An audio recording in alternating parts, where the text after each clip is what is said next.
Hello everyone, আমার চ্যানেলে আপনাকে স্বাগত জানাই। আশা করি ভালো আছেন। আজ আপনাকে আমি শেয়ার করব এসইও অডিট।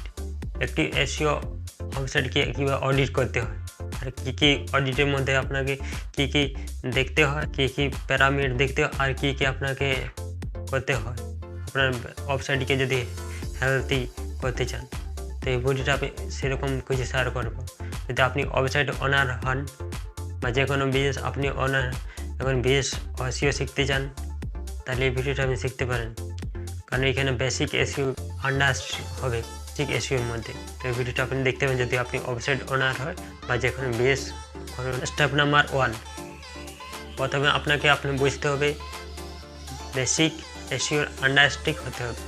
বেসিক এসইওর মধ্যে কী আছে, যেমন টাইটেল, ডেসক্রিপশন, মেটা ট্যাগ, আর quality content, mobile speed, mobile friendly, technical SEO, backlink, ক্যারেশন, এরকম অনেক ধরনের এসইও আছে। এসইও একটি ছোট স্কিল নয় যা আপনি একটি ছোট 5 মিনিটের স্কুল শিখে আপনি পুরোপুরি এসইও এক্সপার্ট হয়ে যাবে, এটা নয়। এসইও করতে অনেক কিছু শিখতে হবে, এসইও অনেক আছে। তো এই ভিডিওতে সেটা আমি শেয়ার করবো। Step 2, keyword research. কিওয়ার্ড আপনার এসইওর জন্য মোস্ট ইম্পর্ট্যান্ট। আপনাকে রিলেভেন্ট কিওয়ার্ড অ্যাড করতে হবে আপনার ওয়েবসাইটে। যদি আপনি কন্টেন্ট কোয়ালিটি খুব ভালো লাগলে, স্পিড খুব ভালো লাগলে, আর আপনার কিওয়ার্ড অ্যাড করলেন না, তাহলে আপনার ওয়েবসাইটে র্যাঙ্ক হবে না। কারণ কিওয়ার্ড এমন একটি কুড়ি যেটা গুগল সার্চ ইঞ্জিন সার্চ করে কাস্টমার আপনার, তারপরে সেটা আপনার ওয়েবসাইট গুগলের ইন্ডেক্সিং বা ক্রল, এটা আপনাকে আপনার ওয়েবসাইটে ওই কিওয়ার্ডটি আছে কি না এটা কি ইন্ডেক্স করে কল করে, তো যে থাকে আপনার ওয়েবসাইটে গুগলে ফার্স্ট পেজে শো করে। কিন্তু শুধু কিওয়ার্ডে হবে না, আরও অনেক নয় যে আপনি কিওয়ার্ড অ্যাড করলে আপনার র্যাঙ্ক হয়ে যাবে। আরও অনেক বেশি এসইও আছে, সেগুলো আপনার দেখতে হবে। কিন্তু কিওয়ার্ড আপনার ইম্পর্টেন্ট জিনিস, এটা আপনার ডালতে হবে। কিওয়ার্ড মধ্যে ডালবেন আপনি যেগুলা সার্চ ভলিউম হাই আছে আর কম্পিটিশন অনেক কম আছে, এইরকম কিওয়ার্ড অ্যাড করবেন। আর রিলেভেন্ট কিওয়ার্ড অ্যাড করবেন। আপনি যদি রিলেভেন্ট কিওয়ার্ড ইউজ করতে হবে। আপনি যদি অন্য কোনো কিওয়ার্ড অ্যাড করে দিলেন তাই আপনার অ্যাড হবে না। এই জন্য বুঝে শুনে একদম আপনার কিওয়ার্ড রিসার্চ করতে হবে, আপনার ওয়েবসাইটে অ্যাড করতে হবে। আর কিওয়ার্ড রিসার্চ করার বেস্ট টুল হলো সামরস, আর গুগল এর একটি টুল আছে কিওয়ার্ড রিসার্চ, সেটা ব্যবহার করতে হবে। কিন্তু সামরসে বেস্ট। সামরস আমি অনেক দিন থেকে ব্যবহার করছি, এটাই বেস্ট।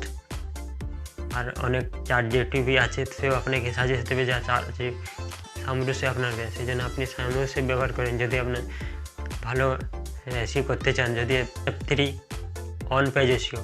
অন পেজ এসইওর মধ্যে অনেক রকম ফ্যাক্টর আছে, যেমন টাইটেল আছে, ডেসক্রিপশন আছে, কিওয়ার্ড এড করা আছে, আর কন্টেন্ট কোয়ালিটি আছে, অনেক ধরনের আছে। তার মধ্যে সব এরকম করতে হবে। আপনার ওয়েবসাইটে টাইটেল অ্যাড করতে হবে, টাইটেল তৈরি করতে হবে। আপনাকে আগে প্রথমে মেন কিওয়ার্ডটা চয়েস করতে হবে। ওই মেন কিওয়ার্ড তারপরে টাইটেল তৈরি করলে, আর এমনভাবে আপনাকে মডিফাই করতে হবে যেমন ওই মেন কিওয়ার্ডটা আপনার ওয়েবসাইটে টাইটেলের মধ্যে অ্যাড থাকে। যেমন এরকমভাবে যেদিনকে টাইটেল করুন আর ওয়েবসাইটে অ্যাড করুন, আপনার নিশ্চয়ই আপনার র্যাঙ্ক হবে। আর ডিসক্রিপশনে এইরকমভাবে আপনাকে কিওয়ার্ড অ্যাড করতে হবে। মানে কিওয়ার্ডটা যেটা আপনি টার্গেট করছেন সেটা ডিসক্রিপশনে এটা তৈরি করুন, আর মেন কিওয়ার্ডটা ডালুন, অ্যাড করুন ডিসক্রিপশনের মধ্যে। কিন্তু এমনভাবে অ্যাড করতে হবে যেমন ভিজিটর বুঝতে না পারে আপনি কিওয়ার্ড অ্যাড করেছেন, বা সার্চ ইঞ্জিন যেন না বুঝতে পারে, এরকমভাবে অ্যাড করতে হবে। ফার্স্ট প্যারাগ্রাফের মধ্যে মেন কিওয়ার্ড অ্যাড করতে হবে। সাব হেডিং দিতে হবে H2, H3, H5 এরকম দিতে হবে। আর সবের মধ্যে কিওয়ার্ড থাকতে হবে। আরও অনেক ধরনের কিওয়ার্ড অ্যাড করতে পারেন ওই কন্টেন্টের মধ্যে। কিন্তু ম্যাচ কিওয়ার্ড যেটা আপনি সার্চ করেন সেটা ডিসক্রিপশন আর টাইটেল একদম রাখতে হবে। আর অনেক ধরনের ফ্যাক্টর আছে।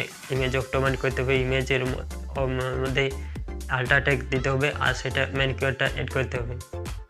এরকম করুন, আপনি ওয়েবসাইট আপনার নিশ্চয়ই র্যাঙ্ক হবে। আপনি ভালো একটি পেজ ইস্যু করবে আপনার, আর ওয়েবসাইটে র্যাঙ্ক হবে। Step 4, mobile friendly.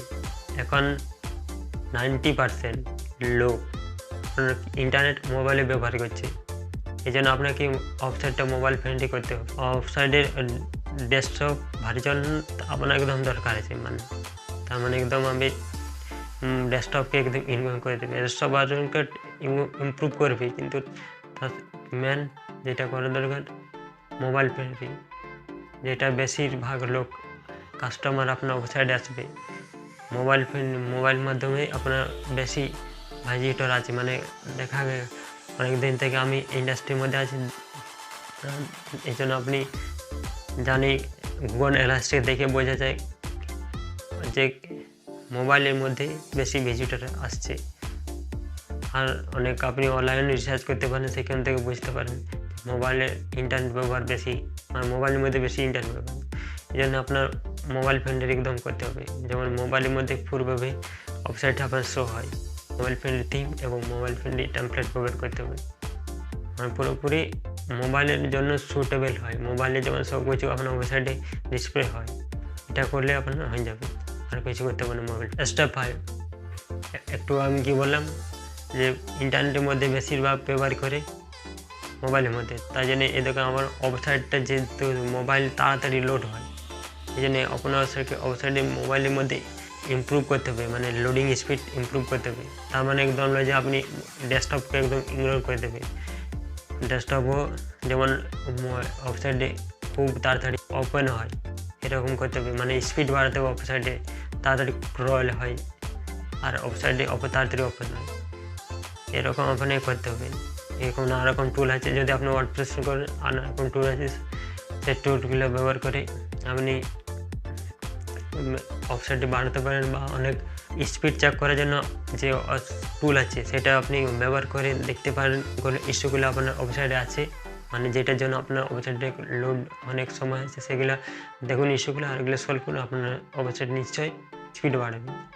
কিন্তু এটা খুব ইম্পর্টেন্ট জিনিস, ডাইরেক্টভাবে এসিওর মধ্যে আপনার ওয়েবসাইটে র্যাঙ্ক করতে সাহায্য করবেন, কিন্তু ইনডাইরেক্টভাবে এসিও র্যাঙ্ক করতে আপনাকে হেল্প করবে, তো এটা আপনাকে করতে হবে, স্পিড বাড়াতে হবে, বিশেষ করে মোবাইলে, তার সঙ্গে ডেস্কটপও, এটাকে ইগনোর করা, দুটোকেই করতে হবে, ইগনোর করা যাবে।